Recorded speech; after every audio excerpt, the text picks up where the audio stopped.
स्वागत है। आज हम देखने वाले हैं मध्यकालीन भारत का इतिहास का बहुत ही महत्वपूर्ण चैप्टर मुगल साम्राज्य जी, जो कि सभी प्रकार के एग्जाम्स के लिए बहुत ही महत्वपूर्ण है। सबसे पहले मुगल वंश के सभी शासकों का क्रम एक ट्रिक से याद करेंगे, फिर एक एक करके सभी मुगल शासकों का शासनकाल विस्तार से देखेंगे। तो चलिए शुरू करते हैं। तो मुगल शासकों के क्रम को याद रखने के लिए सुना है एक बहुत ही सरल और मजेदार ट्रिक है। हाँ, बिल्कुल है। और वो ट्रिक है भाजी सब्जी फॉर माँ साप। भाजी सब्जी फॉर माँ साप। ये कैसे काम करता है? सुनने में तो बड़ा अजीब है। लगता है, पर है नहीं। देखिए, इस वाक्य में हर अक्षर एक मुगल शासक के नाम को दिखाता है, वो भी उनके शासनकाल के क्रम में। चलिए इसे एक एक करके समझते हैं। ठीक है, तो सबसे पहले भाजी। हाँ, भाजी। इसमें बी का मतलब है बाबर। 1526 से 1530 तक मुगल साम्राज्य का संस्थापक। ओके, बी से बाबर, फिर एच से हुमायूं। बिल्कुल, एच से हुमायूं, बाबर का बेटा। उनका शासनकाल था 1530 से 1540 तक। और ए से अकबर। इनका शासनकाल है 1556 से 1605। जी, एक मिनट। यहाँ हुमायूं के 1540 और अकबर के 1556 के बीच एक गैप दिख रहा है। काफी बड़ा गैप है ये तो। बहुत अच्छा अवलोकन, आपने बिल्कुल सही पकड़ा। ये गैप बहुत जरूरी है। अभी हमारा ध्यान सिर्फ क्रम याद करने पर है, लेकिन ये गैप कहानी का एक अहम मोड़ है। अच्छा, तो भाजी में आखिरी अक्षर है जी। हाँ, जी से जहांगीर, अकबर के बेटे। इनका शासनकाल था 1605 से 1627 तक। तो भाजी का मतलब हुआ बाबर, हुमायूं, अकबर और जहांगीर। ठीक है, ये तो समझ आ गया। बिल्कुल। अब आते हैं ट्रिक के दूसरे हिस्से पर। सब्जी। हाँ, सब्जी। इसमें एस का मतलब है शाहजहां। शासनकाल 1627 से 1658 तक। ताजमहल वाले शाहजहां। वही। इसके बाद ए से आता है औरंगजेब। 1658 से 1707 तक। ओके, औरंगजेब। फिर बी से? बी से बहादुर शाह। ध्यान रहे, ये बहादुर शाह प्रथम है। 1707 से 1712 तक। अच्छा, बहादुर शाह प्रथम। और सब्जी का आखिरी जी? वह है जहानदार शाह। 1712 से 1713 तक, मतलब सिर्फ एक साल। सिर्फ एक साल? जी हाँ। तो ये हुआ सब्जी, शाहजहां, औरंगजेब, बहादुर शाह और जहानदार शाह। समझ गई। BHAJI, फिर सब्जी, अब ये आखिरी हिस्सा फॉर माँ, सब। ये तो काफी लंबा लग रहा है। हाँ, और यही हिस्सा मुगल साम्राज्य के बाद के दौर को दिखाता है। तो फॉर से है फर्रुखशियर, 1713 से 1719 तक। फॉर से फर्रुखशियर, ठीक है। फिर आता है माँ का एम, ये है मोहम्मद शाह। इनका शासनकाल काफी लंबा था, 1719 से 1748 तक। मोहम्मद शाह, ओके। अब आते हैं माँ के दो ए पर। इसमें लोग अक्सर कंफ्यूज होते हैं। हाँ, ये तो मुश्किल लग रहा है। तो पहला ए है अहमद शाह बहादुर के लिए, 1748 से 1754। अहमद शाह बहादुर। और दूसरा ए है आलमगीर द्वितीय के लिए, 1754 से 1759। अच्छा, तो अहमद शाह फिर आलमगीर, ठीक है। अब ट्रिक का अंतिम शब्द सब। इसमें एस से है शाह आलम द्वितीय, 1760 से 1806 तक। शाह आलम द्वितीय। हाँ, फिर ए से ये तीसरा ए है। ये हैं अकबर शाह द्वितीय, 1806 से 1837 तक। अकबर शाह द्वितीय, तो पहले अकबर थे और ये अकबर शाह द्वितीय। बिल्कुल। और अब अंतिम बी, ये हैं बहादुर शाह द्वितीय, 1837 से 1857 तक। बहादुर शाह द्वितीय, जिन्हें हम बहादुर शाह जफर के नाम से जानते हैं। जी हाँ, वही। तो बाद वाले नामों में ये ए और बी अक्षर कई बार आए हैं, इसलिए ये ट्रिक तो उन्हें सही क्रम में रखने के लिए वाकई बहुत उपयोगी है। बिल्कुल, यही इसका सबसे बड़ा फायदा है। तो क्या हम एक बार पूरी ट्रिक और शासकों के नाम दोहरा सकते हैं? हाँ, क्यों नहीं, आप कोशिश कीजिए। ठीक है, तो ट्रिक है BHAJI SBJI फॉर मासब। जी। तो शासक हुए बाबर, हुमायूं, अकबर, जहांगीर। बहुत अच्छे। फिर शाहजहां, औरंगजेब, बहादुर शाह। जहांदार शाह। सही। उसके बाद फर्रुखशियर, मोहम्मद शाह, अहमद शाह बहादुर, आलमगीर द्वितीय, हाँ, आगे। शाह आलम द्वितीय, अकबर शाह द्वितीय और आखिर में बहादुर शाह द्वितीय। बहुत बढ़िया। इस ट्रिक से परीक्षा में मुगल शासकों का क्रम कभी नहीं भूलेगा। और ये जो बहादुर शाह द्वितीय थे, 1837 से 1857 तक, ये अंतिम मुगल सम्राट थे।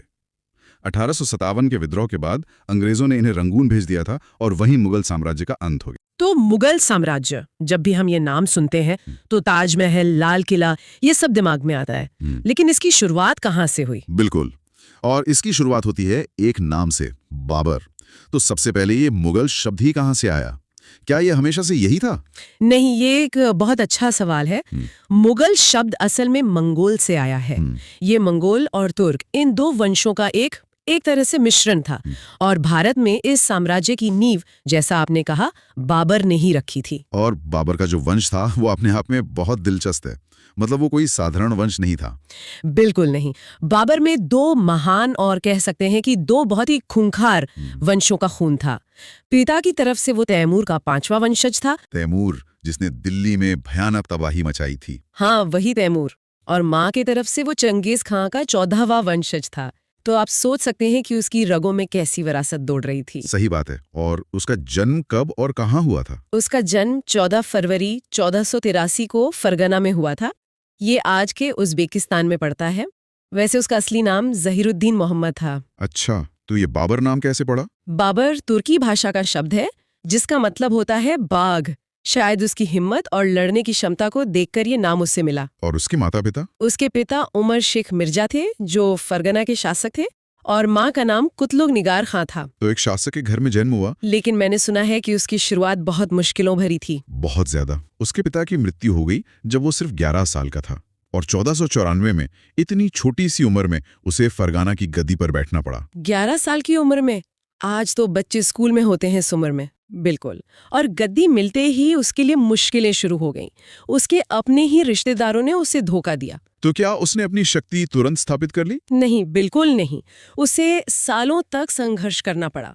1501 में उसने समरकंद पर अधिकार तो किया, जो तैमूर की राजधानी थी और उसका सपना था। हाँ। लेकिन वो सिर्फ 8 महीने ही उसके पास रहा। उसे वहां से भी भागना पड़ा। तो एक बड़ी सफलता उसे कब मिली? एक बड़ी सफलता उसे मिली 1504 में, जब उसने काबुल और गजनी पर कब्जा कर लिया। काबुल उसकी जिंदगी का एक टर्निंग पॉइंट बना। अच्छा, और यहीं पर उसने अपनी उपाधि भी बदली थी, है ना? सही पकड़ा आपने। ये बहुत महत्वपूर्ण बिंदु है।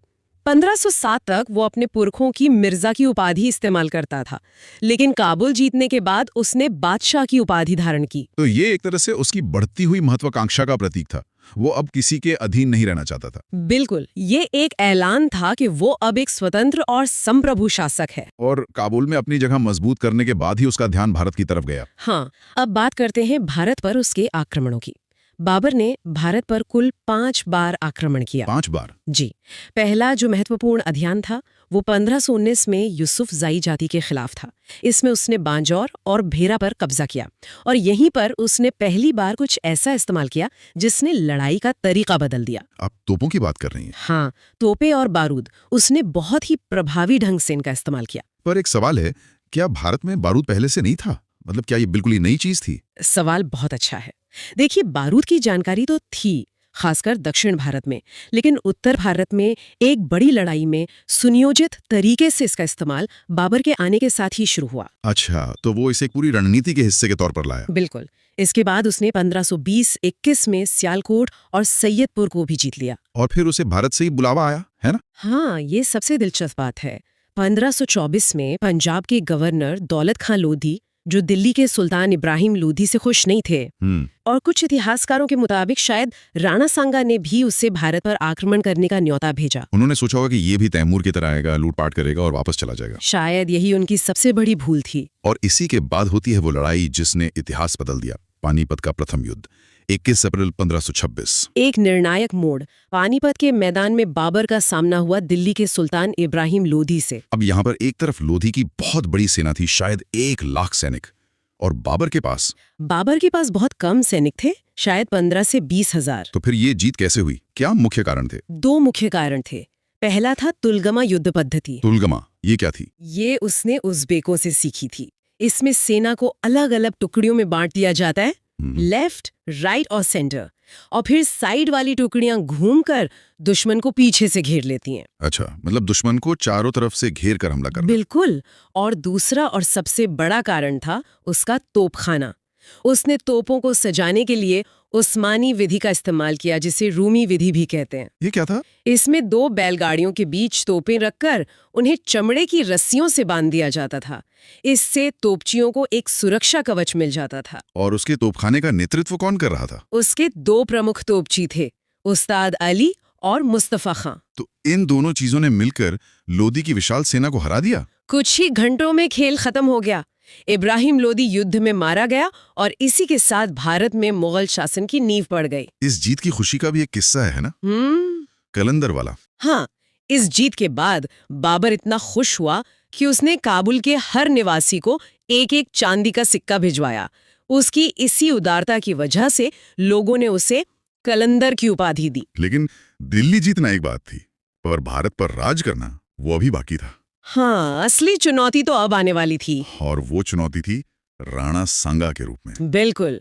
पानीपत के बाद बाबर को कई और लड़ाइयां लड़नी पड़ी और खानवा का युद्ध, जो 17 मार्च 1527 को चित्तौड़ के राणा सांगा के खिलाफ हुआ, वो पानीपत से भी ज्यादा मुश्किल था। इसका मुख्य कारण क्या था? मुख्य कारण था बाबर का भारत में ही रुक जाने का फैसला।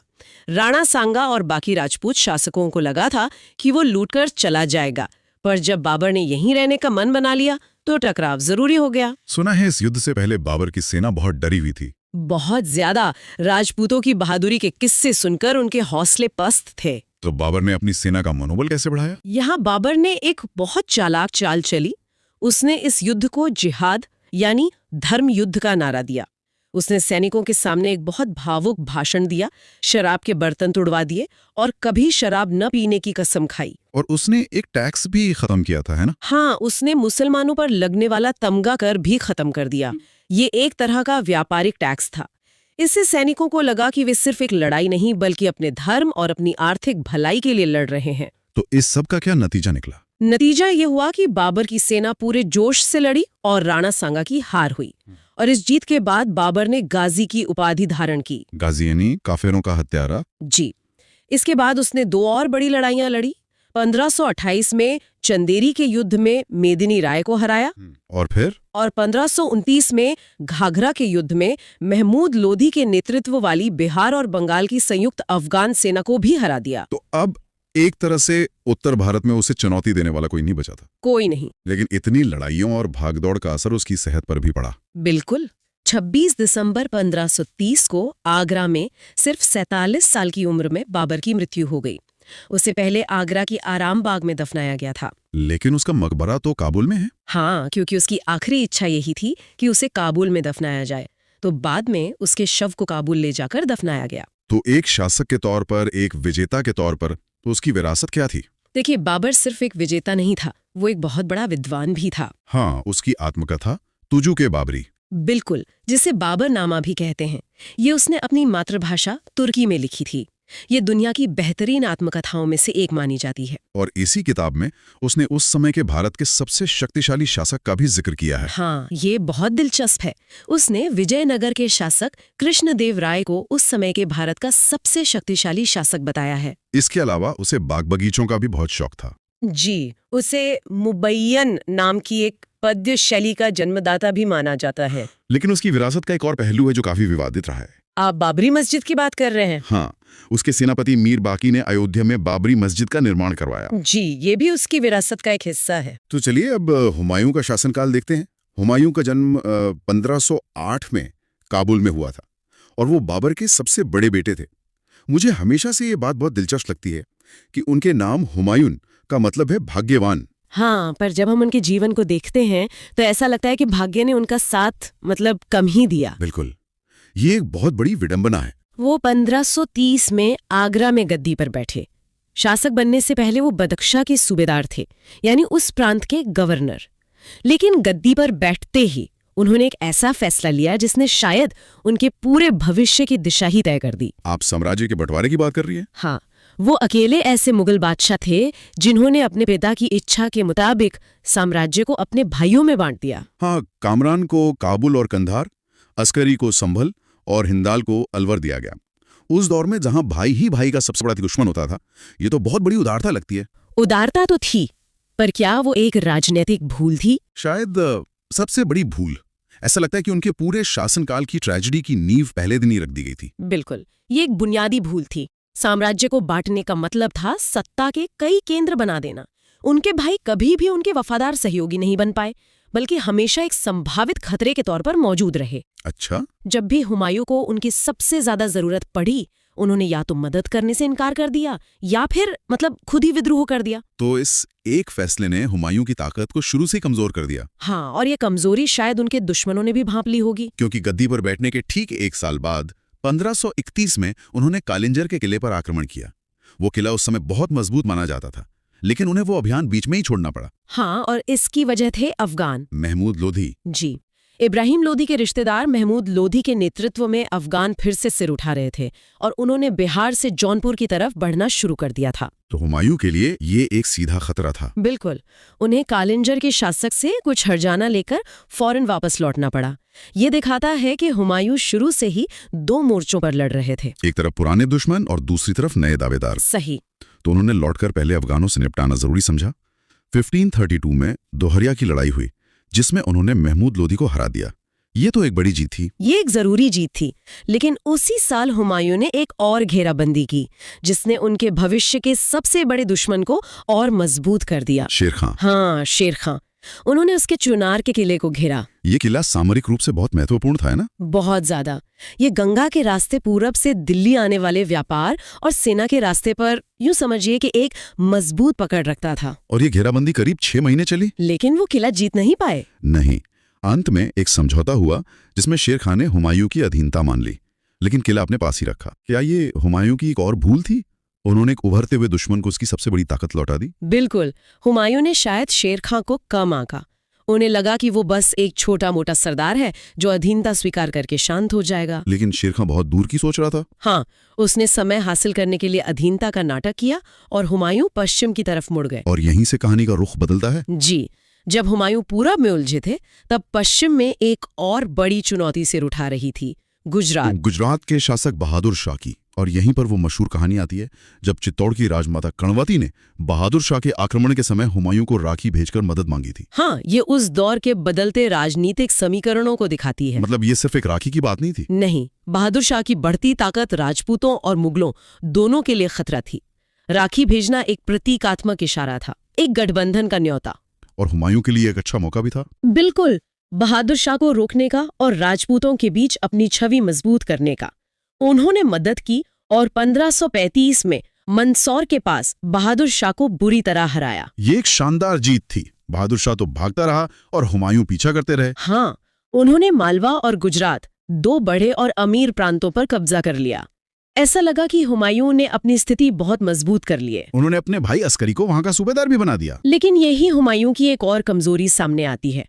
वो जंग जीतते थे पर उस जीत को संभाल नहीं पाते थे। अच्छा। अस्करी एक अच्छा प्रशासक साबित नहीं हुआ और स्थानीय विद्रोहों को दबा नहीं सका। तो नतीजा क्या हुआ? नतीजा ये हुआ कि सिर्फ 13 महीने के अंदर गुजरात और मालवा दोनों मुगलों के हाथ से निकल गए। इतनी बड़ी जीत मिट्टी में मिल गई। और सबसे बड़ी बात, जब हुमायूं इस पूरे गुजरात अभियान में लगभग 2 साल तक उलझे रहे, तब पूरब में शेर खां क्या कर रहा था? और यही हुमायूं और शेर खां में बुनियादी फर्क था। जब हुमायूं पश्चिम में एक ऐसी जीत हासिल कर रहे थे जिसे वो संभाल नहीं सके, तब शेर खां पूरब में चुपचाप अपनी ताकत को संगठित कर रहा था। वो मौके का इंतजार कर रहा था। हाँ, वो किले जीत रहा था, खजाना जमा कर रहा था और अपनी सेना को मजबूत कर रहा था। और हुमायूं ने खुद उसे वो मौका दे दिया। 1538 में हुमायूं ने पूरब की ओर ध्यान दिया और बंगाल की राजधानी गौड़ पर कब्जा कर लिया। कहते हैं कि वो उस शहर की खूबसूरती से इतना खुश हुआ कि उसका नाम जन्नताबाद यानी स्वर्ग का शहर रख दिया। हाँ, लेकिन फिर उन्होंने वही गलती दोहराई। वो वहां जीत के जश्न में डूब गए। और ये कोई छोटा मोटा जश्न नहीं था। नहीं, वो लगभग 9 महीने तक गौड़ में ही रुके रहे, ऐशो आराम में डूबे रहे और प्रशासन को पूरी तरह नजरअंदाज कर दिया। 9 महीने। कोई बादशाह अपनी राजधानी से इतनी दूर एक नए जीते हुए इलाके में इतना लंबा जश्न कैसे मना सकता है? खासकर जब उसे पता हो कि शेर खां जैसा दुश्मन घात लगाए बैठा है। तो शेर खां ने क्या किया? शेर खां ने इसी 9 महीने के समय का पूरा फायदा उठाया। उसने आगरा और दिल्ली की तरफ जाने वाले सारे रास्ते बंद कर दिए। मतलब उनकी सप्लाई लाइन काट दी। बिल्कुल। जब हुमायूं को अपनी गलती का एहसास हुआ और उन्होंने वापस लौटने की कोशिश की, तब तक बहुत देर हो चुकी थी। और फिर हुआ चौसा का युद्ध, जून 1539 में। जी, शेर खां ने हुमायूं की थकी और बिखरी हुई सेना पर हमला कर दिया। और इस लड़ाई में हुमायूं की बहुत बुरी हार हुई। उनकी जान पर बनाई थी। हाँ, वो अपनी जान बचाने के लिए घोड़े समेत गंगा नदी में कूद गए और डूबने ही वाले थे। तभी निजाम नाम के एक भिश्ती यानी पानी भरने वाले ने अपनी मशक की मदद से उनकी जान बचाई। जी, और हुमायूं ने उसे एक दिन के लिए हिंदुस्तान का बादशाह बनाने का वादा किया। और उन्होंने अपना वादा निभाया भी। कहते हैं कि उस एक दिन में निजाम ने चमड़े के सिक्के जारी करवाए थे। हाँ, ये घटना हुमायूं के किरदार की एक जिद दिखाती है। लेकिन चौसा की हार ने उन्हें लगभग तोड़ दिया था, कि उपाधि ले चुका था, ने हुमायूं को एक बार फिर से और इस बार निर्णायक रूप से हराया। और इस हार के बाद हुमायूं के पास कुछ नहीं बचा। कुछ भी नहीं। उन्हें हिंदुस्तान छोड़कर भागना पड़ा। 15 साल के लिए दिल्ली की गद्दी पर सूरी वंश का राज हो गया। और मुगल साम्राज्य का पहला दौर खत्म हो गया। खत्म हो गया। ये 15 साल हुमायूं के लिए बहुत मुश्किल भरे रहे होंगे। बिल्कुल। वो सिंध और राजस्थान के रेगिस्तानों में भटकते रहे। इसी भटकाव के दौरान 1541 में उन्होंने हमीदा बानो बेगम से निकाह किया। और 1542 में जब वो अमरकोट के राजपूत राजा के पास शरण लिए हुए थे, तब इतिहास को बदलने वाले उनके बेटे अकबर का जन्म हुआ। तो उनका निर्वासन का जीवन भले ही मुश्किलों भरा था, लेकिन इसी दौरान उन्हें अपना सबसे कीमती खजाना मिला। एक तरह से, हाँ। आखिर में वो ईरान के शाह के पास शरण लेने पहुंचे। लेकिन क्या उन्होंने वापसी की उम्मीद छोड़ दी थी? कभी नहीं। यही हुमायूं के चरित्र की सबसे बड़ी खूबी थी। वो हारते थे, गलतियां करते थे, लेकिन हिम्मत नहीं हारते थे। उन्होंने ईरान के शाह की मदद से 1545 में कंधार और काबुल पर फिर से कब्जा कर लिया। जी, अब उनके पास एक ठिकाना था, एक बेस था जहां से वो अपनी वापसी की तैयारी कर सकते थे। और किस्मत में भी उनका साथ दिया। 1553 में शेर शाह के उत्तराधिकारी इस्लाम शाह की मौत हो गई। हाँ, और उसके बाद सूरी साम्राज्य आपसी लड़ाई की वजह से कमजोर पड़ गया। तो हुमायूं ने इसी मौके का फायदा उठाया। बिल्कुल। वो समझ गए थे कि यही सही समय है। 1554 में वो अपनी सेना लेकर पेशावर पहुंचे और 1555 की शुरुआत में लाहौर पर कब्जा कर लिया। वापसी का रास्ता अब साफ नजर आ रहा था। जी। इसके बाद 2 बड़ी लड़ाइयां हुई जिन्होंने उनकी वापसी तय कर दी। मच्छीवाड़ा और सरहिंद का युद्ध। सही। मई 1555 में मच्छीवाड़ा में उन्होंने अफगानों को हराया, जिससे पूरा पंजाब उनके कब्जे में आ गया। और फिर जून 1555 में सरहिंद की लड़ाई। हाँ, उस लड़ाई में उनके सेनापति बैरम खान ने सिकंदर सूर को निर्णायक रूप से हरा दिया। और 15 साल के लंबे इंतजार के बाद 23 जुलाई 1555 को हुमायूं ने एक बार फिर दिल्ली के तख्त पर कदम रखा। वो दोबारा हिंदुस्तान के बादशाह बन गए। क्या विडंबना है। जिस इंसान को भाग्यवान कहा गया, उसने अपना सब कुछ खो दिया और फिर 15 साल भटकने के बाद उसे वापस भी पा लिया। लेकिन उनका दूसरा शासनकाल बहुत छोटा रहा। बेहद छोटा। वो अपनी वापसी की जीत का सुख 1 साल भी नहीं भोग पाए। जनवरी 1556 में दिल्ली में अपने ही बनवाए गए पुस्तकालय दीन पना की सीढ़ियों से उतरते समय उनका पैर फिसला और गिरने से उनकी मौत हो गई। इसीलिए इतिहासकार लेनपूल ने उनके बारे में वो मशहूर बात कही है कि हुमायूं जीवन भर लड़खड़ाता रहा और लड़खड़ाते हुए ही मर गया। हाँ, ये एक लाइन उनके पूरे जीवन का सार बता देती है। उतार चढ़ाव, गलतियां, हार और फिर एक आकस्मिक अंत। उनके व्यक्तित्व का एक और पहलू था, ज्योतिष में उनका गहरा विश्वास, है ना? और बहुत ज्यादा। वो मानते थे कि ग्रहों का जीवन पर असर होता है, इसलिए उन्होंने हफ्ते के 7 दिन 7 अलग-अलग रंग के कपड़े पहनने का नियम बनाया था। अच्छा। जी, जैसे रविवार को सूर्य के लिए पीला, सोमवार को चंद्रमा के लिए सफेद और शनिवार को शनि के लिए काला। ये दिखाता है कि वो अपने अनिश्चित जीवन में शायद सितारों से कोई दिशा खोजने की कोशिश कर रहे थे। हो सकता है। और उनकी सबसे स्थायी विरासत वो क्या है? निस्संदेह दिल्ली में बना हुमायूं का मकबरा, जिसे उनकी पत्नी हमीदा बानो बेगम ने बनवाया था। जी, ये इमारत वास्तुकला का एक शाहकार है। इस पर ईरानी प्रभाव साफ दिखता है और यही वो इमारत है जिसने भारत में मुगल वास्तुकला की नींव रखी। इसे ताजमहल का पूर्वगामी भी कहा जाता है। बिल्कुल। ये मकबरा शायद हुमायूं के जीवन का सबसे बड़ा प्रतीक है। एक ऐसी शानदार शुरुआत जिसने भविष्य में बनने वाली और भी महान चीजों के लिए रास्ता तैयार किया। तो चलिए अब अकबर का शासनकाल देखते हैं। एक ऐसा नाम जिसे सुनते ही महान शब्द अपने आप जुड़ जाता है। लेकिन ये महानता मतलब रातों रात तो नहीं आई होगी। अकबर की कहानी शुरू होती है निर्वासन में, जब उनके पिता हुमायूं दर-दर भटक रहे थे। बिल्कुल। 15 अक्टूबर 1542 को अमरकोट के एक राजपूत राजा वीर साल के महल में अकबर का जन्म हुआ। ये बात ही अपने आप में कितनी असाधारण है कि एक मुगल शहजादे का जन्म एक राजपूत किले में हो रहा है। उनके पिता हुमायूं और माँ हमीदा बानो बेगम थीं। और दिलचस्प बात यह है कि जन्म के बाद अकबर अपने पिता से लगभग 3 साल तक मिल भी नहीं पाए थे। 3 साल? तो मतलब एक शहजादे के तौर पर उनकी परवरिश बहुत ही अलग रही होगी। बहुत अलग। उनकी मुलाकात हुमायूं से तब हुई जब हुमायूं ने 1545 में काबुल और कंधार पर वापस कब्जा किया। वहीं पर उनका नाम जलालुद्दीन मोहम्मद अकबर रखा गया और बचपन से ही उन्हें जंग और प्रशासन की ट्रेनिंग मिलनी शुरू हो गई थी। सोचिए, सिर्फ 9 साल की उम्र में उन्हें गजनी का सूबेदार बना दिया गया था। और फिर जब हुमायूं ने हिंदुस्तान वापस जीता, तब तो अकबर की भूमिका और बढ़ गई होगी। हाँ, 1555 में जब हुमायूं ने दिल्ली पर दोबारा कब्जा किया तो अकबर को लाहौर का गवर्नर बनाया गया और उनकी देखरेख के लिए बैरम खां को नियुक्त किया गया, जो हुमायूं के सबसे वफादार सेनापति थे। लेकिन ये स्थिरता ज्यादा दिन नहीं चली। कुछ ही महीनों बाद जब अकबर सिर्फ करीब 14 साल के थे, उनके पिता हुमायूं के सीढ़ियों से गिरकर मौत हो गई। एक 14 साल का लड़का और हाथ में एक ऐसा साम्राज्य जो अभी ठीक से खड़ा भी नहीं हुआ है, ये तो बहुत ही मुश्किल स्थिति रही होगी। बेहद मुश्किल। खबर मिलते ही पंजाब के कलानौर में बहुत जल्दबाजी में एक ईंटों के चबूतरे पर अकबर का राज्याभिषेक किया गया और यहीं से शुरू हुई जलालुद्दीन मोहम्मद अकबर बादशाह गाजी की कहानी। लेकिन दिल्ली की गद्दी पर बैठना इतना आसान नहीं था। सही कहा, क्योंकि दिल्ली पर तो किसी और का कब्जा हो चुका था, हेमू का। हाँ, आदिल शाह सूर का प्रधानमंत्री और सेनापति हेमू। हेमू कोई मामूली इंसान नहीं था। उसका असली नाम हेमचंद्र था और वो रेवाड़ी का एक वैश्य था। अपनी काबिलियत के दम पर वो प्रधानमंत्री के पद तक पहुंचा। उसने अपनी जिंदगी में 22 लड़ाइयां लड़ी थीं और एक भी नहीं हारी थी। इसी वजह से उसे विक्रमादित्य की उपाधि भी मिली थी। हुमायूं की मौत की खबर सुनते ही उसने दिल्ली और आगरा पर कब्जा कर लिया। तो अब 14 साल के अकबर के सामने एक ऐसा सेनापति था जो कभी कोई जंग नहीं हारा था। यहीं पर पानीपत की दूसरी लड़ाई की नींव पड़ी, है ना? बिल्कुल। 5 नवंबर 1556, पानीपत का मैदान। एक तरफ हेमू की विशाल सेना और दूसरी तरफ अकबर की छोटी सी फौज, जिसका नेतृत्व बैरम खां कर रहे थे। एक समय तो ऐसा लगा कि मुगल हार जाएंगे, लेकिन तभी एक तीर हेमू की आंख में जा लगा और वो बेहोश होकर हाथी से गिर गया। बस यहीं से पूरी बाजी पलट गई। हेमू की हार हुई और अकबर ने दिल्ली आगरा पर फिर से अधिकार कर लिया। ये सिर्फ एक जंग की जीत नहीं थी, ये हिंदुस्तान में मुगल साम्राज्य की असली स्थापना थी। तो अकबर अब बादशाह तो बन गए, लेकिन उम्र अभी भी कम थी। जाहिर है असली ताकत किसी और के हाथ में होगी। हाँ, अगले 4 साल यानी 1556 से 1560 तक शासन की बागडोर उनके संरक्षक बैरम खां के हाथ में रही। बैरम खां बहुत काबिल और वफादार थे और अकबर ने उन्हें प्यार से खान बाबा और खाने खाना की उपाधि भी दी थी। उन्होंने ही साम्राज्य को शुरुआती मुश्किलों से निकाला था। लेकिन इतनी ताकत अक्सर दरबारियों को पसंद नहीं आती। क्या बैरम खां के साथ भी यही हुआ? यही हुआ। जैसे जैसे बैरम खां का प्रभाव बढ़ने लगा, दरबार में एक गुट उनके खिलाफ हो गया। इस गुट में अकबर की धायमा माहम अनगा, जीजी मनगा और उनके बेटे अधम खां जैसे लोग शामिल थे। इसे अतखा खेल कहा जाता था।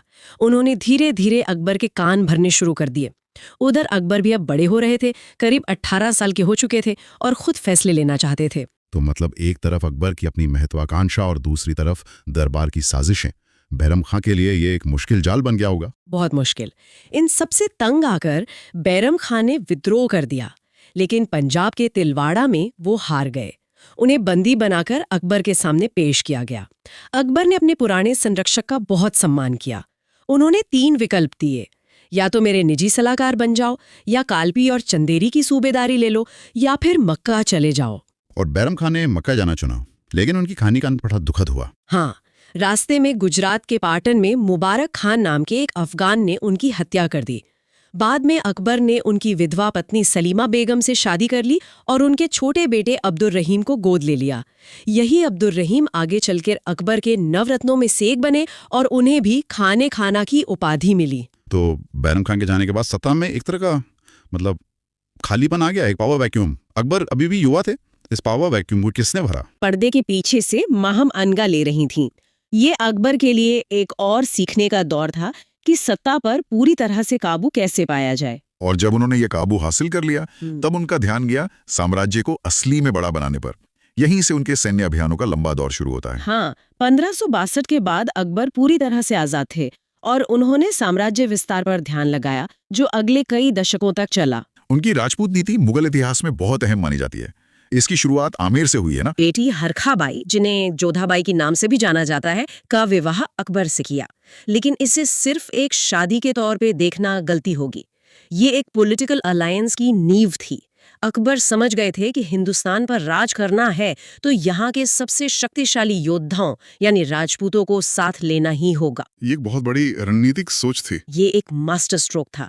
इस शादी के बाद राजा भारमल के बेटे भगवान दास और पोते मानसिंह को मुगल दरबार में बहुत ऊंचे पद दिए गए। मानसिंह तो आगे चलकर अकबर के सबसे भरोसेमंद सेनापति बने।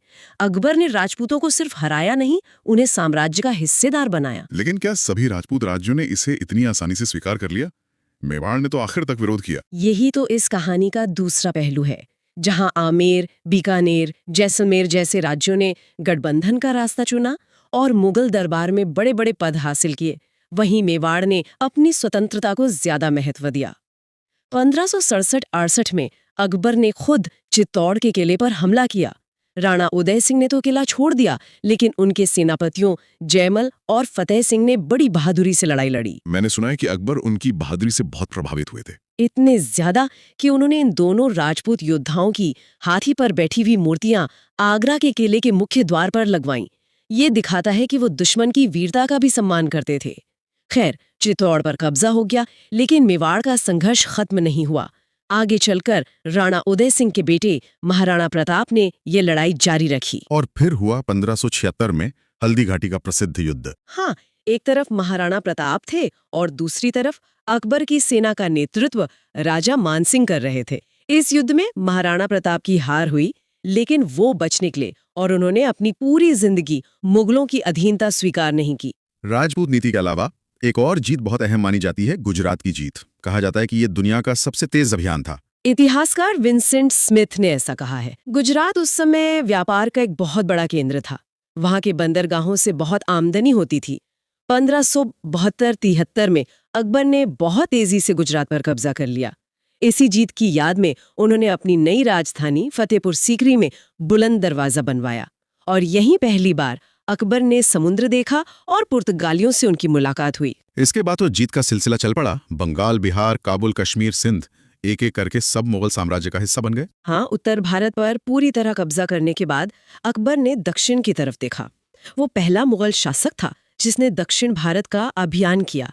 वहां उनका सामना अहमदनगर की शासिका चांद बीबी से हुआ, जिन्होंने बड़ी बहादुरी से मुगलों का सामना किया। अंत में 1601 में असीरगढ़ के किले पर कब्जा अकबर का आखिरी सैन्य अभियान था। ठीक है, तो अकबर ने एक बहुत विशाल और विविध साम्राज्य तो जीत लिया, लेकिन इतने बड़े साम्राज्य को संभालना, उसे चलाना तो और भी मुश्किल काम रहा होगा। बिल्कुल, और यही अकबर की असली प्रतिभा दिखती है। उन्होंने इसे चलाने के लिए एक शानदार सिस्टम बनाया, मनसबदारी प्रथा। ये शब्द हमने इतिहास की किताबों में बहुत पढ़ा है, लेकिन आसान भाषा में ये था क्या? ये जात और सवार का क्या मतलब होता था? इसे ऐसे समझिए कि ये सेना और प्रशासन को चलाने का एक मिला-जुला सिस्टम था। हर बड़े अधिकारी को एक मनसब यानी एक रैंक दिया जाता था। इस रैंक के दो हिस्से थे, जात और सवार। जात से उस अधिकारी का पद, रुतबा और उसकी तनख्वाह तय होती थी। जितना ऊंचा जात रैंक, उतना बड़ा ओहदा। और सवार? सवार रैंक से यह तय होता था कि उस अधिकारी को कितने घुड़सवार सैनिक अपनी कमान में रखने होंगे और उनकी देखरेख करनी होगी। ये एक जीनियस सिस्टम था, क्योंकि इससे बादशाह के पास एक विशाल संगठित सेना हमेशा तैयार रहती थी। लेकिन उसका खर्च सीधे शाही खजाने पर नहीं, बल्कि इन मनसबदारों पर होता था।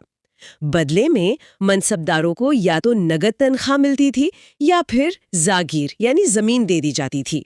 और साम्राज्य चलाने के लिए पैसा कहाँ से आता था? यानी टैक्स सिस्टम कैसा था? उसके लिए अकबर के वित्त मंत्री राजा टोडरमल ने एक बहुत ही कारगर व्यवस्था बनाई, जिसे 10 साला बंदोबस्त कहते हैं। इसमें पिछले 10 सालों की पैदावार और कीमतों का औसत निकालकर जमीन का टैक्स तय किया जाता था।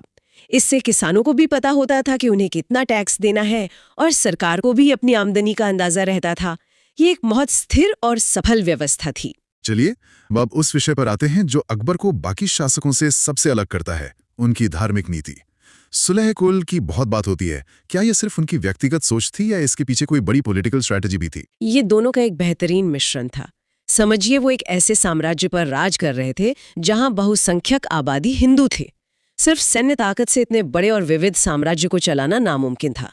सुलेह कुल का मतलब था सबके साथ शांति या सार्वभौमिक समन्वय। ये उनकी पॉलिसी का आधार था। और ये सिर्फ बातों में नहीं, उनके कामों में भी दिखा, जैसे जजिया कर को हटाना। हाँ, ये एक बहुत बड़ा कदम था। 1562 में उन्होंने दास प्रथा खत्म की, 1563 में तीर्थ यात्रा पर लगने वाला टैक्स हटाया और 1564 में जजिया कर को समाप्त कर दिया। जजिया वो टैक्स था जो गैर मुसलमानों पर लगता था। इसे हटाना सिर्फ एक अच्छा कदम नहीं था, ये एक मास्टर स्ट्रोक था। इसने राजपूतों और आम जनता को ये संदेश दिया कि ये उनका भी साम्राज्य है। ये वफादारी हासिल करने का सबसे असरदार तरीका था। और इसी धार्मिक जिज्ञासा के कारण उन्होंने फतेहपुर सीकरी में इबादत खाना बनवाया था, है ना? बिल्कुल। 1575 में उन्होंने इबादत खाना यानी पूजा घर बनवाया। शुरुआत में यहाँ सिर्फ सुन्नी मुस्लिम विद्वानों के बीच चर्चा होती थी, लेकिन जल्द ही अकबर उनके आपसी झगड़ों से तंग आ गए। फिर उन्होंने इसके दरवाजे शिया, हिंदू, जैन, पारसी, ईसाई सभी धर्मों के विद्वानों के लिए खोल दिए। ये तो उस जमाने के हिसाब से एक क्रांतिकारी विचार था। बहुत क्रांतिकारी। अकबर हर गुरुवार की शाम को इन सब के साथ बैठकर धर्म और दर्शन पर लंबी चर्चाएं करते थे। इन सभी चर्चाओं से उन्हें ये समझ आया कि हर धर्म में कुछ अच्छी बातें हैं, लेकिन कट्टरता हर जगह मौजूद है। इसी अनुभव के आधार पर 1582 में उन्होंने दीन ए इलाही नाम से एक विचार प्रस्तुत किया। क्या दीन ए इलाही एक नया धर्म था? क्या बहुत से लोगों ने इसे अपनाया? इसे नया धर्म कहना ठीक नहीं होगा। ये असल में एक आचार संहिता या एक सूफी पंथ जैसा था, जो एकेश्वरवाद यानी एक ईश्वर में विश्वास पर आधारित था। इसमें सभी धर्मों की अच्छी बातों को शामिल किया गया था। ये किसी पर थोपा नहीं गया था और बहुत कम लोगों ने, जो अकबर के करीबी थे, इसे अपनाया। बीरबल इसे स्वीकार करने वाले पहले और एकमात्र हिंदू थे। अकबर की एक और दिलचस्प बात उनके नवरत्न हैं। ये विचार ही कितना अनोखा है कि एक बादशाह अपने आसपास सिर्फ सेनापति और मंत्री नहीं, बल्कि संगीतकार, कवि और विद्वान भी रखता है। हाँ, ये दिखाता है कि उनका दरबार सिर्फ सियासत का नहीं, बल्कि इल्म और फन का भी केंद्र था। इन नवरत्नों में हर कोई अपने अपने क्षेत्र का माहिर था। बीरबल, जिनका असली नाम महेश दास था, अपनी हाजिर जवाबी और बुद्धिमानी के लिए मशहूर थे। अबुल फजल एक महान विद्वान और इतिहासकार थे, जिन्होंने अकबरनामा लिखा। राजा टोडरमल तो वित्त मंत्री थे ही, और तानसेन का तो नाम ही काफी है। हाँ, मियां तानसेन संगीत सम्राट थे। इनके अलावा राजा मानसिंह महान सेनापति थे। अब्दुल रहीम खान खाना एक बेहतरीन कवि थे। फैजी राज कवि थे और मुल्ला दो प्याजा और हकीम हुकाम सलाहकार के तौर पर थे। ये नवरत्न अकबर के शासन की सांस्कृतिक समृद्धि का प्रतीक थे। इसीलिए अकबर के काल को हिंदी साहित्य का स्वर्ण काल भी कहा जाता है। बिल्कुल। उन्होंने एक अनुवाद विभाग की स्थापना की, जहां महाभारत का रज्मनामा यानी युद्धों की पुस्तक नाम से फारसी में अनुवाद हुआ। रामायण, अथर्ववेद, पंचतंत्र जैसे कई संस्कृत ग्रंथों का फारसी में अनुवाद करवाया गया। और इन सब के बीच सबसे हैरान करने वाली बात यह है कि अकबर निरक्षर थे, पढ़ लिख नहीं सकते थे। ये बात हमेशा चौंकाती है। एक ऐसा शासक जो ज्ञान विज्ञान धर्म दर्शन पर घंटों बहस करता था, जिसने इतनी बड़ी लाइब्रेरी बनवाई, वो खुद एक अक्षर नहीं पढ़ सकता था। तो फिर वो सीखते कैसे थे? वो सुनकर सीखते थे। उनके दरबार में हमेशा कोई ना कोई होता था जो उन्हें किताबें और दस्तावेज पढ़कर सुनाता था। उनकी याददाश्त असाधारण थी। वो सुनी हुई बातों को न सिर्फ याद रखते थे, बल्कि उन पर गहराई से मनन भी करते थे।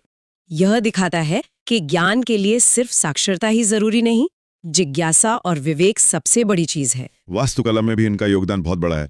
आगरा का किला, फतेहपुर सीकरी, बुलंद दरवाजा। हाँ, उन्होंने वास्तुकला में भी हिंदू और ईरानी शैलियों का एक खूबसूरत मिश्रण तैयार करवाया। आगरा का लाल किला, फतेहपुर सीकरी का पूरा शाही शहर, जिसमें दीवाने आम, दीवाने खास, पंचमहल जैसी इमारतें हैं, और इलाहाबाद का किला, ये सब उनके शासनकाल की देन है। तो एक लंबा और शानदार शासनकाल। इसका अंत कैसे हुआ? 16 अक्टूबर 1605 को पेचिश की बीमारी के कारण अकबर की मृत्यु हो गई। उन्हें आगरा के पास सिकंदरा में दफनाया गया, जहां उनका मकबरा आज भी मौजूद है। तो चलिए अब जहांगीर के शासनकाल को देखते हैं। हम अक्सर उन्हें अकबर और शाहजहां के बीच एक कड़ी के तौर पर देखते हैं, मतलब एक महान साम्राज्य निर्माता और एक महान इमारतें बनवाने वाले के बीच। लेकिन सवाल यह है कि जहांगीर की अपनी पहचान क्या थी? वो कौन से निशान छोड़कर गए? ये एक बहुत ही दिलचस्प सवाल है, क्योंकि जहांगीर का व्यक्तित्व वो काफी जटिल था। 1605 में जब सलीम नूरुद्दीन मोहम्मद जहांगीर के नाम से सिंहासन पर बैठे, तो उन्होंने आते ही 12 अध्यादेश जारी किए। 12 नियम। हाँ, 12। और ये नियम उनके इसी जटिल व्यक्तित्व की पहली झलक देते हैं। हाँ, मैंने भी इनके बारे में पढ़ा है। कुछ तो बहुत प्रगतिशील लगते हैं, जैसे शराब और नशीले पदार्थों पर पाबंदी। बिल्कुल। लेकिन कुछ बहुत निजी से लगते हैं, जैसे गुरुवार जो उनके राज्याभिषेक का दिन था, और रविवार अकबर का जन्मदिन। इन दिनों पशु हत्या पर रोक। सही कहा। ये किसी बादशाह का फरमान कम, एक बेटे का अपने पिता के लिए सम्मान ज्यादा लगता है। बिल्कुल। इससे पता चलता है कि वो परंपरा और व्यक्तिगत भावनाओं को शासन में कितनी अहमियत देते थे। और करों को हटाने वाला अध्यादेश देखिए, उन्होंने तमगा और ज़कात जैसे करों को खत्म कर दिया। अच्छा। और ये कोई छोटे मोटे कर नहीं थे, है ना? नहीं, बिल्कुल नहीं। तमगा एक तरह का व्यापारिक चुंगी कर था, जो व्यापारियों के मुनाफे पर बड़ा असर डालता था। और ज़कात संपत्ति पर लगने वाला एक धार्मिक कर था। तो इन्हें हटाने का मतलब था सीधे सीधे व्यापारियों और आम जनता को राहत पहुंचाना। हाँ, बिल्कुल। और फिर आती है उनकी सबसे मशहूर चीज, न्याय की जंजीर। हाँ, न्याय की जंजीर। आगरा के किले से यमुना के किनारे तक सोने की एक जंजीर जिसमें घंटियां लगी थी। जी। कोई भी उसे खींचकर सीधे बादशाह से न्याय की गुहार लगा सकता था। सुनने में तो ये बहुत आदर्शवादी लगता है, लेकिन क्या ये वाकई में काम करता था? देखिए, दोनों ही बातें सच हैं। यह एक शक्तिशाली प्रतीक था, इसमें कोई शक नहीं। एक तरह का ऐलान कि न्याय सबसे ऊपर है। बिल्कुल। लेकिन इसका इस्तेमाल कितना हुआ, इसका रिकॉर्ड बहुत कम है। असल में उस जंजीर को खींचने के लिए बहुत हिम्मत चाहिए थी। हाँ, वो तो है। फिर भी एक प्रतीक के तौर पर इसका महत्व बहुत बड़ा था। ये जहांगीर की उस छवि को मजबूत करता था जो वो बनाना चाहते थे, एक प्रजापालक राजा की छवि। लेकिन ये छवि बहुत जल्दी ही चुनौतियों से घिर गई, और चुनौती कहीं बाहर से नहीं आई, घर के अंदर से ही आई। उनके अपने सबसे बड़े बेटे खुसरो ने ही विद्रोह कर दिया। हाँ, और ये कोई साधारण विद्रोह नहीं था। ये मुगल सल्तनत की सबसे बड़ी कमजोरी को उजागर करता था। उत्तराधिकार का कोई स्पष्ट नियम न होना। सही। खुसरो को मानसिंह जैसे शक्तिशाली दरबारियों का समर्थन हासिल था। ये सिर्फ बेटे का बाप के खिलाफ विद्रोह नहीं था। तो ये एक सत्ता का संघर्ष था। हाँ, ये दरबार के एक गुट का दूसरे के खिलाफ सत्ता का संघर्ष था। और इसी संघर्ष में एक बहुत ही दुखद मोड़ आता है, जब सिखों के 5वें गुरु अर्जुन देव का नाम इससे जुड़ता है। जी, उन पर खुसरो की मदद करने का आरोप लगा। जहांगीर ने इसे राजद्रोह माना। हाँ, उनके हिसाब से गुरु अर्जुन देव ने एक विद्रोही को आशीर्वाद और आर्थिक मदद दी थी। इसका नतीजा ये हुआ कि गुरु अर्जुन देव को मृत्युदंड दिया गया। और ये एक ऐसी घटना थी जिसने मुगल सिख संबंधों में एक ऐसी दरार डाल दी जो फिर कभी पूरी तरह भर नहीं पाई। जहांगीर के लिए ये एक राजनीतिक फैसला था, लेकिन इतिहास के लिए ये एक सांप्रदायिक मोड़ बन गया।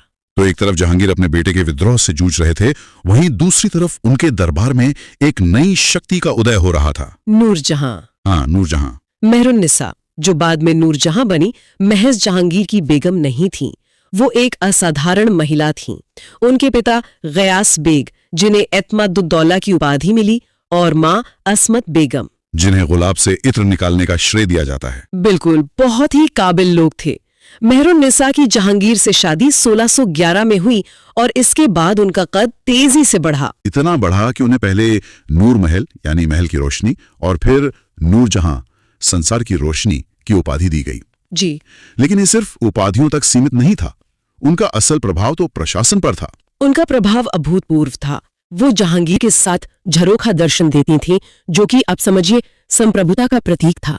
अच्छा। सिक्कों पर बादशाह के साथ उनका नाम भी छपने लगा, यहाँ तक कि शाही दस्तावेजों पर, जिन्हें फरमान कहा जाता था, जहांगीर के दस्तखत के साथ साथ नूरजहां की मोहर भी लगने लगी। मतलब ये तो एक तरह से सत्ता में सीधी भागीदारी हुई। हाँ, बिल्कुल। तो क्या ये कहना गलत होगा कि जहांगीर धीरे धीरे राजकाज से दूर हो रहे थे और असली ताकत नूरजहां और उनके परिवार के हाथों में आ गई थी? कई इतिहासकार ऐसा मानते हैं। नूरजहां, उनके पिता एतमादुद्दौला, भाई आसफ खान और शहजादा खुर्रम मतलब शाहजहां, इन सब ने मिलकर एक गुट बना लिया था। नूरजहां जुंटा भी कहते हैं इसे। हाँ, शुरुआती सालों में यही गुट सारे बड़े फैसले ले रहा था, और इसी दौर में मुगल वास्तुकला को एक नया तोहफा मिला। आगरा में एतमादुद्दौला का मकबरा। हाँ, ये इमारत, ये तो ताजमहल का पूर्वाध्यास जैसी लगती है। इसमें पहली बार इतने बड़े पैमाने पर पित्रादुरा तकनीक का इस्तेमाल हुआ। सही कहा। क्या आप समझा सकती हैं कि ये तकनीक क्या है? पित्रादुरा एक इतालवी शब्द है। इसमें संगमरमर जैसे पत्थर को खोदकर उसमें कीमती और अर्धकीमती रत्नों को जड़ा जाता है, फूलों या ज्यामितीय डिजाइनों में। जी। ये सिर्फ सजावट नहीं है, ये पत्थर में की गई चित्रकारी है। एतमादौला के मकबरे ने इस कला को मुगल वास्तुकला का एक अभिन्न अंग बना दिया, जो बाद में ताजमहल में अपने चरम पर पहुंची। तो जहां एक तरफ दरबार में नूरजहां का प्रभाव बढ़ रहा था, वहीं साम्राज्य की सरहदों पर भी काफी कुछ चल रहा था। हाँ, जहांगीर ने अपने पिता अकबर की विस्तारवादी नीति को जारी रखा। इसमें सबसे बड़ी कामयाबी मेवाड़ की विजय थी। बिल्कुल, मेवाड़ एक ऐसा राज्य था जिसने अकबर के समय में भी पूरी तरह से मुगलों की अधीनता स्वीकार नहीं की थी। और 1615 में शहजादा खुर्रम के नेतृत्व में मुगल सेना ने मेवाड़ के शासक अमर सिंह को संधि करने पर मजबूर कर दिया। ये एक बहुत बड़ी सैन्य और मनोवैज्ञानिक जीत थी। और इसके बाद कांगड़ा का किला भी जीता। हाँ, 1620 में, जिससे अकबर भी नहीं जीत पाए थे। और दक्षिणी भारत में वहां तो अहमदनगर के मल्लिक अंबर एक बहुत बड़ी चुनौती बनकर खड़े थे। मल्लिक अंबर एक शानदार रणनीतिकार थे। उन्होंने गुरिल्ला युद्ध, जिसे उस समय बरगरगिरी कहते थे, उसमें महारत हासिल कर रखी थी। तो उन्होंने मुगल सेना को उलझाए रखा। सालों तक यहाँ भी जिम्मेदारी खुर्रम को ही सौंपी गई। खुर्रम ने सीधे मलिक अंबर से टकराने के बजाय दूसरे दक्षिणी राज्यों पर दबाव बनाया। अच्छा, जैसे बीजापुर? हाँ, बीजापुर पर, और उन्हें अपनी तरफ कर लिया। इसी कामयाबी के बाद ही जहांगीर ने खुश होकर खुर्रम को शाहजहां की उपाधि दी थी। तो खुर्रम एक सफल सेनापति के तौर पर उभर रहे थे, लेकिन जहांगीर के शासनकाल में एक बहुत बड़ी हार भी हुई। कंधार का हाथ से निकल जाना। और ये एक मामूली हार नहीं थी। कंधार सिर्फ एक किला नहीं था, वो मध्य एशिया से भारत आने वाले व्यापार मार्गों का प्रवेश द्वार था। और सामरिक रूप से भी बहुत महत्वपूर्ण था। हाँ, भारत और फारस के बीच एक बफर का काम करता था। 1622 में फारस के शाह अब्बास ने उसे मुगलों से छीन लिया। ये जहांगीर के लिए एक बहुत बड़ा झटका था। क्या दरबार की अंदरूनी राजनीति का भी इसमें कोई हाथ था? उस समय तक तो नूरजहां और शाहजहां के रिश्ते भी बिगड़ने लगे थे। बिल्कुल, यही वो बिंदु है जहां घर की राजनीति सरहद की सुरक्षा पर भारी पड़ गई। कैसे? नूरजहां अब अपनी बेटी लाडली बेगम की शादी जहांगीर के सबसे छोटे बेटे शहरयार से करके उसे उत्तराधिकारी बनाना चाहती थीं। अच्छा, तो शाहजहां को डर था? शाहजहां को शक था कि अगर वो कंधार अभियान पर गए तो नूरजहां आगरा में उन्हें सत्ता से बेदखल कर देंगी। और इसी हिचकिचाहट का फायदा फनास में उठा लिया। जी, कंधार हाथ से चला गया। इसी उथल पुथल के दौर में पश्चिम से व्यापारी भी दस्तक दे रहे थे, अंग्रेज। बिल्कुल। कैप्टन हॉकिंस और सर टॉमस रो, ये दो नाम बहुत अहम हैं। हाँ, कैप्टन हॉकिंस 1608 में आए। वो जेम्स प्रथम का पत्र अकबर के नाम लेकर आए थे, लेकिन तब तक जहांगीर बादशाह बन चुके थे। और उनकी सबसे बड़ी खूबी ये थी कि वो फारसी जानते थे। सही कहा। जब उन्होंने जहांगीर से उनकी भाषा में बात की तो बादशाह बहुत खुश हुए। उन्होंने हॉकिंस को 400 का मनसब और इंग्लिश खान की उपाधि भी दी। लेकिन व्यापार करने का शाही फरमान नहीं दिया। ये दिलचस्प है। जबकि सर टॉमस रो, जो 1615 में आए, एक शाही राजदूत की तरह, वो कामयाब रहे। इससे मुगल दरबार के काम करने का तरीका पता चलता है। वो व्यक्तिगत संबंधों को महत्व देते थे, लेकिन आखिर में राजकीय प्रोटोकॉल ही काम आता था। तो रो ने खुद को एक शक्तिशाली राजा के दूत के तौर पर पेश किया। हाँ, उन्होंने धैर्य रखा, 3 साल तक दरबार के चक्कर लगाए। आखिरकार वो सूरत में अंग्रेजों को फैक्ट्री लगाने और व्यापार करने का फरमान हासिल करने में कामयाब रहे, जो भारत के भविष्य के लिए एक बहुत दुर्गामी घटना साबित हुई। बिल्कुल। जहांगीर की विरासत में राजनीति और युद्ध के अलावा कला का जिक्र सबसे पहले आता है। उनके समय को चित्रकला का स्वर्णकाल कहा जाता है। हाँ, और ये सिर्फ इसलिए नहीं कि बहुत सारी पेंटिंग्स बनी, बल्कि शायद इसलिए कि पेंटिंग का विषय ही बदल गया। मतलब? अकबर के समय में चित्रकला का जोर महाकाव्यों पर, लड़ाइयों पर, दरबारी शान शौकत पर था। जहांगीर ने कलाकारों को प्रकृति की ओर मोड़ा। पक्षियों, फूलों, जानवरों के चित्र। जी। वो खुद कला के इतने बड़े पारखी थे कि अपनी आत्मकथा तुजु के जहांगीरी में लिखते हैं कि अगर एक ही तस्वीर को कई कलाकारों ने मिलकर बनाया हो तो वो बता सकते हैं कि किस कलाकार ने कौन सा हिस्सा बनाया है। ये तो कमाल है। उस्ताद मंसूर का नाम तो खास तौर पर पक्षियों के चित्र बनाने के लिए लिया जाता है। उस्ताद मंसूर उस दौर के एक तरह से वैज्ञानिक चित्रकार थे। वो सिर्फ खूबसूरती नहीं बनाते थे, वो सटीक विवरण दर्ज करते थे। जैसे साइबेरियन क्रेन या कोई खास फूल। हाँ, उनके चित्र आज भी जीव विज्ञानियों के लिए एक दस्तावेज है। जहांगीर में उन्हें नादिर उल अस यानी युग का आश्चर्य की उपाधि दी थी। और अबुल हसन को? अबुल हसन को नादिर उज जमा यानी संसार का आश्चर्य की उपाधि मिली थी, जो व्यक्ति चित्र बनाने में माहिर थे। अच्छा, प्रशासन में भी उन्होंने एक दिलचस्प बदलाव किया था।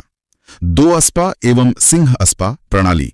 ये सुनने में बहुत तकनीकी लगता है। इसे ऐसे समझते हैं, मुगल साम्राज्य में मनसबदारी एक रैंकिंग प्रणाली थी। आपका जात पद आपकी तनख्वाह और हैसियत तय करता था। और सवार पद से पता चलता था कि कितने घुड़सवार रखने हैं। बिल्कुल। 2 अस्पा एवं सिंह अस्पा एक तरकीब थी जिससे किसी मनसबदार के जात पद मतलब उसकी तनख्वाह को बढ़ाए बिना उसकी सैन्य शक्ति को दोगुना या तिगुना कर दिया जाता था। तो ये एक बहुत बड़ा फायदा था जो बादशाह अपने सबसे भरोसेमंद अमीरों को देता था। हाँ, जैसे कि महावत खां को। और विडंबना देखिए, हाँ, इसी महावत खान ने बाद में जहांगीर के खिलाफ ही विद्रोह कर दिया। हाँ, उन्हें बंदी तक बना लिया। उनके अंतिम साल काफी मुश्किलों भरे गुजरे। जी।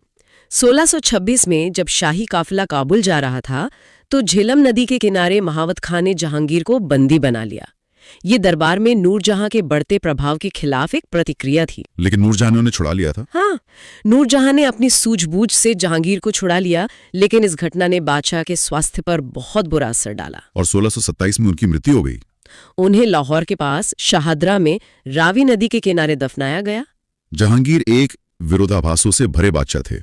एक तरफ वो न्याय और कला के प्रेमी थे तो दूसरी तरफ उनके शासन में क्रूर सजाएं भी दी गईं। वो प्रकृति से प्रेम करते थे लेकिन शिकार के भी शौकीन थे। सही, उन्होंने अपनी आत्मकथा तुजुक ए जहांगीरी की शुरुआत तो की लेकिन उसे पूरा नहीं कर पाए, जिसे बाद में मोतबिंद खान ने पूरा किया। तो शायद यही उनकी विरासत है। हाँ, एक अधूरा लेकिन खूबसूरत चित्र जिसमें प्रतिभा और मानवीय कमजोरियां दोनों के रंग साफ दिखाई देते हैं। उनका शासनकाल इस बात पर सोचने को मजबूर करता है कि क्या एक महान कला पारखी होना एक महान शासक होने की गारंटी है या फिर राज चलाने के लिए कुछ और ही गुण चाहिए होते हैं। तो चलिए आज शाहजहां के शासनकाल को देखते हैं। एक ऐसा बादशाह जिसने दुनिया को प्यार की सबसे खूबसूरत निशानी दी पर जिसका अपना अंत अपने ही बेटे की कैद में हुआ। बिल्कुल। और ये जो विरोधाभास है ये उनके नाम से ही शुरू हो जाता है। मतलब उनका असली नाम शाहजहां नहीं था, उनका असली नाम तो खुर्रम था। 1592 में लाहौर में पैदा हुए और उनकी माँ वो मारवाड़ के राजा उदय सिंह की बेटी थीं, जगत गोसाई। ओ, तो मतलब वो आधे राजपूत थे। हाँ, कह सकते हैं। तो फिर ये खुर्रम से शाहजहां बनने का सफर कैसे शुरू हुआ? ये टाइटल कहाँ से मिला? ये टाइटल उन्हें अपने पिता जहांगीर से मिला था और इसके पीछे एक बहुत बड़ी फौजी कामयाबी थी। अच्छा। हाँ, दक्षिण भारत में अहमदनगर के वजीर थे मलिक अंबर। वो मुगलों के लिए एक आप कह सकते हैं बहुत बड़ा सिरदर्द बने हुए थे। तो जब शहजादे खुर्रम ने उनके खिलाफ एक बड़ी जीत हासिल की तो जहांगीर इतने खुश हुए कि उन्होंने खुर्रम को शाहजहां का खिताब दिया, जिसका मतलब है दुनिया का राजा। बिल्कुल, ये एक तरह से उनकी काबिलियत पर पहली शाही मुहर थी। और इसी दौरान उनका वो निकाह भी हुआ जो इतिहास की सबसे मशहूर प्रेम कहानियों में से एक बना। हाँ, 1612 में उनका निकाह नूरजहां के भाई आसफ खां की बेटी अर्जुमन बानो बेगम से हुआ, जिन्हें दुनिया मुमताज महल के नाम से जानती है। हाँ बिल्कुल। शाहजहां ने उन्हें मलिकाए जमानी का खिताब भी दिया था, मतलब युग की रानी। और ये रिश्ता सिर्फ सियासी नहीं था, इसमें वाकई बहुत गहरा लगाव था, जो बाद में ताजमहल की शक्ल में अमर हो गया। सही। तो जब जहांगीर की मौत हुई तब तो गद्दी का मामला काफी फंस गया होगा, क्योंकि शाहजहां तो उस वक्त राजधानी में थे ही नहीं। हाँ, मामला बहुत बहुत गंभीर हो गया था। 1627 में जब जहांगीर का इंतकाल हुआ, शाहजहां दक्कन में थे, दक्षिण भारत में, और दिल्ली में सत्ता का केंद्र थी उनकी सौतेली माँ नूरजहां। और नूरजहां तो कभी नहीं चाहती थी कि शाहजहां बादशाह बने, है ना? कभी नहीं। उन्होंने शाहजहां के सबसे छोटे भाई शहरयार को बादशाह घोषित कर दिया, जो उनके दामाद भी थे। तो फिर शाहजहां ने सत्ता कैसे हासिल की? यहाँ उनके लिए तुरुप का इक्का साबित हुए उनके ससुर आसफ खां, जो नूरजहां के ही भाई थे। ओह, तो भाई ने बहन के खिलाफ काम किया? हाँ, उन्होंने अपनी बेटी और दामाद का साथ दिया। उन्होंने बहुत होशियारी से दिल्ली में शहरयार को घेरा और शाहजहां के आने तक गद्दी को संभाले रखा। एक छोटी सी लड़ाई हुई, शहरयार हार गए और वो रास्ते से हटा दिए गए। और फिर हुई शाहजहां की ताजपोशी। उन्होंने एक बहुत भव्य टाइटल भी अपनाया था, है ना? हाँ, 1628 में आगरा में उनकी ताजपोशी हुई और उन्होंने एक बहुत लंबा चौड़ा टाइटल लिया, अबुल मुजफ्फर शिहाबुद्दीन मोहम्मद साहिब किरन-ए-सानी। किरन-ए-सानी, इसका क्या मतलब था? इसका मतलब है दूसरा तैमूर। मतलब वो खुद को अपने महान पूर्वज तैमूर लंग के बराबर रख रहे थे। ये उनके ऊंचे इरादों को दिखाता है। अब आते हैं उस चीज पर जिसके लिए शाहजहां सबसे ज्यादा जाने जाते हैं, आर्किटेक्चर। उनके दौर को स्थापत्य कला का स्वर्ण काल भी कहते हैं। स्वाभाविक है। लेकिन क्या ये सच नहीं है कि इन महंगी इमारतों पर जो खर्च हुआ वो साम्राज्य के खजाने पर एक बहुत बड़ा बोझ था? ये एक बहुत बहुत अहम सवाल है और इतिहासकार इस पर बटे हुए हैं। ये सच है कि इन इमारतों पर बेहिसाब पैसा खर्च हुआ, खासकर ताजमहल पर। हाँ, 1631 में मुमताज महल की मौत के बाद जब ताजमहल बनना शुरू हुआ तो वो करीब 22 साल तक चला। उस्ताद अहमद लाहौरी इसके चीफ आर्किटेक्ट थे और ये सिर्फ एक मकबरा नहीं था। तो फिर क्या था? ये मुगल साम्राज्य के वैभव और उसकी शक्ति का एक तरह से प्रदर्शन था। ताजमहल के अलावा और कौन सी बड़ी इमारतें हैं जो इस दौर की पहचान है? कई हैं। आगरा के किले में बनी मोती मस्जिद जो पूरी तरह सफेद संगमरमर से बनी है, फिर दिल्ली का लाल किला और जामा मस्जिद जो आज भी भारत की सबसे बड़ी मस्जिदों में से एक है। बिल्कुल। और इन सबसे बढ़कर था तख्ते ताऊस, मयूर सिंहासन, जिसमें कोहिनूर हीरा जड़ा था। हाँ, वो सोने और जवाहरातों से जड़ा था। ये सब बनाने के लिए उन्होंने अपनी राजधानी भी आगरा से दिल्ली शिफ्ट की और शाहजहानाबाद नाम का एक पूरा नया शहर बसाया, जिसे आज हम पुरानी दिल्ली कहते हैं। सही। तो ये सब बनाने के लिए मतलब मयूर सिंहासन, लाल किला, एक पूरा नया शहर, इसके लिए तो बेहिसाब दौलत और एक स्थिर साम्राज्य चाहिए था। हाँ, और यही तो सबसे बड़ा विरोधाभास है। ये स्थिरता एक भ्रम थी।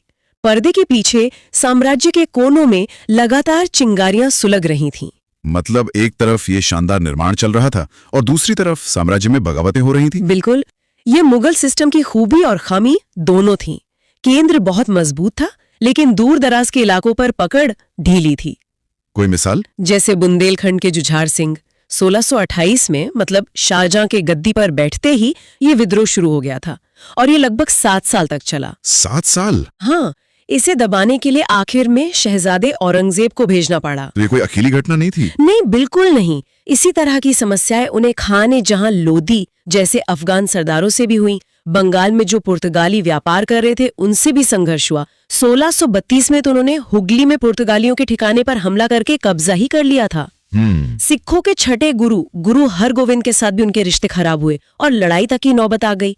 तो बाहर से जो सल्तनत शांत दिख रही थी, अंदर से उसमें लगातार हलचल थी। लेकिन दक्षिण भारत में तो उन्होंने काफी सफलता हासिल की। हाँ, ये सच है। दक्षिण में शाहजहां को बड़ी कामयाबी मिली। जहांगीर के समय से जो चुनौती बनी हुई थी उसे उन्होंने हल किया। 1633 में उन्होंने अहमदनगर की सल्तनत को पूरी तरह खत्म करके मुगल साम्राज्य में मिला लिया। ये तो बहुत बड़ी जीत होगी। बहुत बड़ी। और इसके बाद 1636 में गोलकुंडा और बीजापुर, जो दक्षिण की 2 और बड़ी ताकतें थीं, उन्होंने भी शाहजहां की हुकूमत मान ली। और कोहिनूर हीरा भी तो उन्हें यही मिला था ना? हाँ, गोलकुंडा के ही वजीर मीर जुमला ने शाहजहां को कोहिनूर हीरा तोहफे में दिया था, जो बाद में तख्ते ताऊस की शान बना। तो एक तरह से देखें तो शाहजहां के दौर में मुगल साम्राज्य अपने शिखर पर पहुंच गया था। लेकिन जैसा अक्सर होता है, शिखर पर पहुंचने के बाद ही ढलान शुरू होती है। और वो ढलान उनके अपने परिवार से उनके बेटों के बीच शुरू हुई।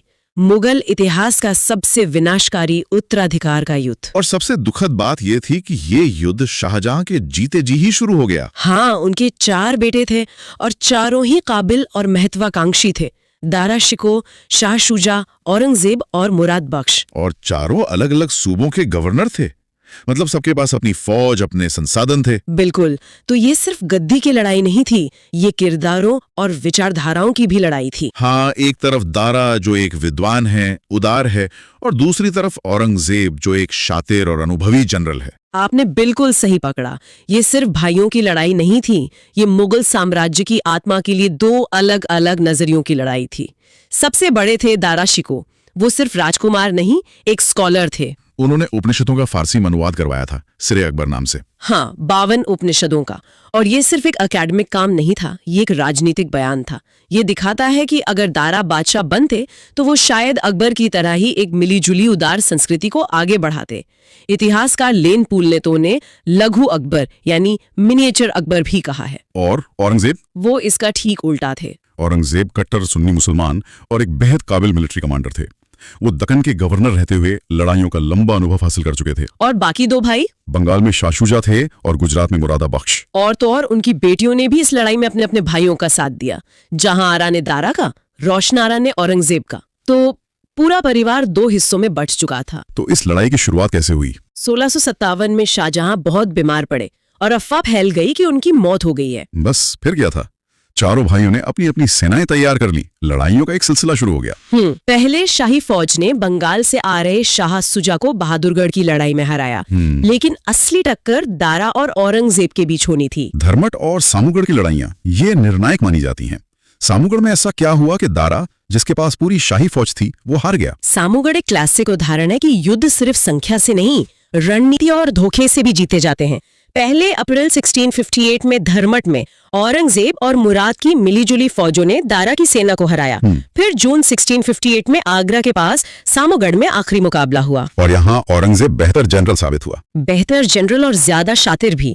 जब दारा अपने हाथी पर बैठकर जीत के करीब था तो एक अफवाह फैलाई गई कि वो मारा गया है। घबराहट में दारा हाथी से उतरकर घोड़े पर सवार हो गया और इसकी सेना ने जैसे ही अपने लीडर को हाथी पर नहीं देखा, उनमें भगदड़ मच गई। ये एक छोटी सी गलती थी, लेकिन इसने हिंदुस्तान का इतिहास बदल दिया। और इस जीत के बाद औरंगजेब ने फौरन सत्ता अपने हाथ में ले ली। हाँ, सामूगढ़ की जीत के फौरन बाद उसने आगरा पर कब्जा कर लिया और जुलाई 1658 में अपने पिता के होते हुए अपनी पहली ताजपोशी करवाई। और अपने पिता का क्या किया? उसने अपने बीमार पिता शाहजहां को बंदी बनाकर आगरा के किले में कैद कर दिया, जहां शाहजहां ने अपनी जिंदगी के आखिरी 8 साल अपनी बेटी जहां आरा की देखरेख में गुजारे। और बाकी भाइयों का? उन्हें तो नहीं छोड़ा होगा। किसी को नहीं। उसने मुराद के साथ एक चालाकी भरा गठबंधन किया था। जीत के बाद एक दावत में उसे बुलाया, कैद किया और बाद में मरवा दिया। शाह शुजा को खाजवान की लड़ाई में हराया। वो बर्मा की तरफ भागा और वहीं मारा गया। और दारा शिकोह को पकड़कर बहुत अपमानित किया गया, दिल्ली की सड़कों पर घुमाया गया और फिर उसे मौत के घाट उतार दिया गया। तो जिस बादशाह ने इतनी शानदार इमारतें बनवाई, उसका अंत इतना भयानक हुआ? हाँ। उनकी शासनकाल की कुछ और नीतियां भी थी जो काफी चर्चित रही। हाँ, उन्होंने कुछ ऐसे फैसले लिए जो अकबर की उदार नीति से अलग थे।